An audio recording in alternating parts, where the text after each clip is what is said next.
All right, so I have at this point the basic body assembled. You'll have one of the three heads here, the pill bug, the armadillo, or the hedgehog, the head top, the body front piece, the middle pleat, and then the back piece. Before I actually sew the pleat, I recommend doing a little pin tuck. So for that, I just kind of line up this seam, just kind of finger press it into place. Put it under my foot at about 1/8 inch, and then I kind of just finger press as it goes along, just making sure it's all the way out to that seam, all the way through. This will help give your edge more definition, and it will also help give more of that rolling and unrolling look if you choose to do top stitching on the armadillo body or on the pill bug body.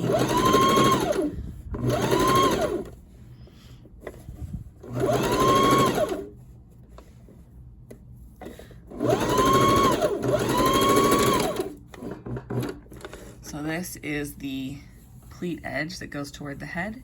As you can see here now, there's a raised piece going along that whole edge. And I'll do it again with the one that goes to the back of the body.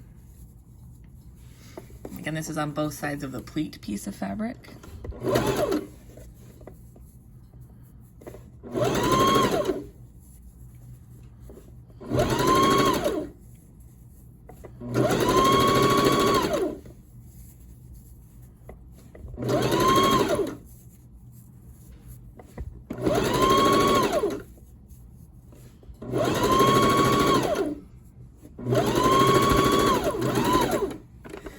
And then the last thing you need to do to get the pleat ready, now that you have both of these top stitching seams done, is you're going to fold it in toward the middle. You'll look for the middle marking back here, and you'll just fold these top stitch seams in toward that middle marking. So as you can see here, it's now kind of a box pleat in the back. And I will use a pin for this to hold it in place.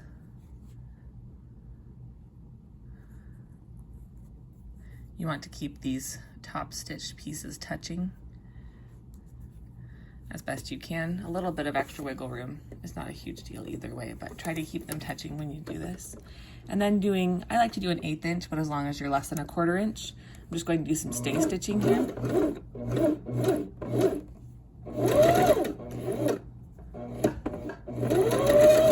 I usually don't stitch with pins in. When I do, I like to go really slowly just to make sure I don't break a needle on that pin. So now, as you can see, the two top stitch edges of the pleat are touching. Back here we have a box pleat, and then we'll repeat that on the other side, but that is what pulls the body together and kind of closes up that extra pin gap. So again, you'll repeat that on the other side. You'll pull the two pieces toward the middle, pin those in place, and then just do some stay stitching 1/4 inch or 1/8 of an inch from the edge. Less than 1/4 inch is recommended so it doesn't show up when you actually sew the body pieces together.